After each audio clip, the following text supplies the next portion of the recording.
Dans une poignée de secondes, nous recevons notre invité du journal, Yves Jaffar, qui a lancé une application en vue de lutter contre le coronavirus en République démocratique du Congo. C'est une solution digitale qui pourrait appuyer les gouvernements dans la stratégie mise en place pour freiner la propagation du Covid-19 en République démocratique du Congo. Ils nous en dit plus tout à l'heure.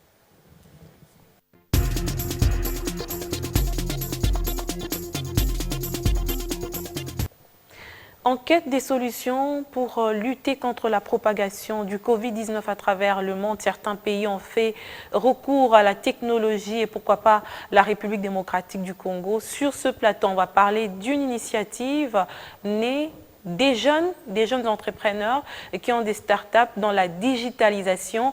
Nous recevons comme invité du journal Yves Jaffar qui nous parle de son application qui va aider la population dans la lutte contre le Covid-19. Bienvenue. Merci. Alors, d'où vous est venue l'idée de mettre en place cette application?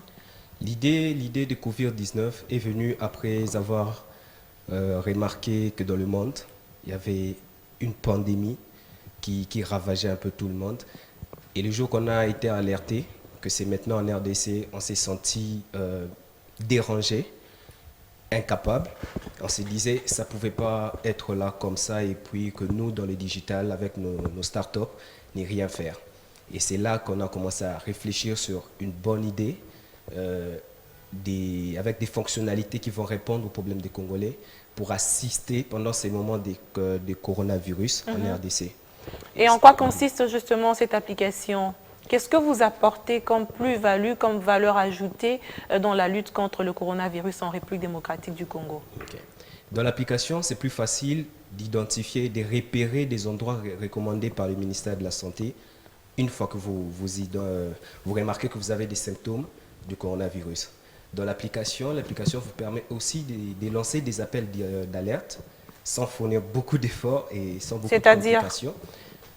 Le numéro vert est connu déjà. Exactement. Oui, mais à quoi va servir l'application pour lancer ces appels sans fournir d'efforts? Oui, déjà à partir de l'application, il y a un bouton. Il suffit juste de cliquer et directement avoir les agents du ministère de la Santé ou de l'INRB, ceux qui gèrent le numéro vert, pour être en contact. Et là, à l'intérieur, nous avons un système de localisation. Nous pouvons localiser des endroits touchés par le coronavirus et vous informer à chaque fois que cet endroit est dangereux. Et très dangereux, il faut être équipé des masques et d'autres équipements recommandés. Et chaque jour, nous vous donnons les informations, les actualités sur comment évoluent les coronavirus en RDC. Ce sont des astuces ou des moyens utilisés dans d'autres pays comme en Israël et en Corée du Sud.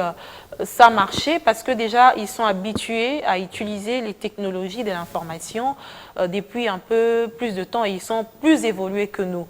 Est-ce que vous pensez qu'en RDC, ça apporte quelque chose? Je dirais clairement et sincèrement oui, parce que depuis qu'on a lancé, nous avons eu beaucoup de gens, beaucoup de réactions. Il y a ceux-là qui nous ont dit, en tout cas, on ne savait pas qu'il y avait tel système de prévention parce qu'on ne parle que de laver les mains, éviter d'être en contact. Et pourtant, dans l'application, il y a plus de 50 mesures de prévention. Ah bon, vous avez ajouté, vous n'allez pas énumérer quand même les 50 mesures d'hygiène que vous proposez dans cette application, mais qu'est-ce que vous avez amené de plus? Par exemple, quoi? À l'intérieur, oui. Nous avons par exemple, on nous dit pas qu'il faut désinfecter sa montre à tout moment, après des déplacements. On nous parle pas, on dit pas aux femmes qu'il faut garder ses cheveux fermés et non ouverts. Et il y a beaucoup de ces choses qui sont dans l'application que beaucoup de gens ne connaissent pas. On ne nous montre pas c'est quoi les mesures à prendre avec détail quand vous vivez avec une personne à risque. Et dans l'application, nous avons détaillé toutes ces choses-là pour ne pas considérer la personne comme un gros problème, mais vivre avec et l'aider en restant aussi soi-même protégé. En restant protégé jusqu'à ce que la personne soit Prise en charge prise en charge par les le services gouvernement. appropriés. Une dernière question, comment accéder à cette application? C'est très facile pour ceux qui nous suivent. Il suffit d'aller sur notre site www.covirrdc.org. On a mis un bouton de téléchargement direct. Il suffit d'appuyer sur télécharger l'appli et directement vous pouvez installer l'application est en version Android actuellement. La version Apple est en développement et très bientôt ça sera disponible. Il y avait aussi une question d'appel à la solidarité pour des dons, c'est ça? Exactement. Nous avons démarré ce projet avec nos moyens de base. Nous sommes une start-up et on n'est pas financé. Et pourtant, on est largement avancé avec les travaux. Et actuellement, cette application, avec 1000 utilisateurs, beaucoup sont satisfaits par le travail.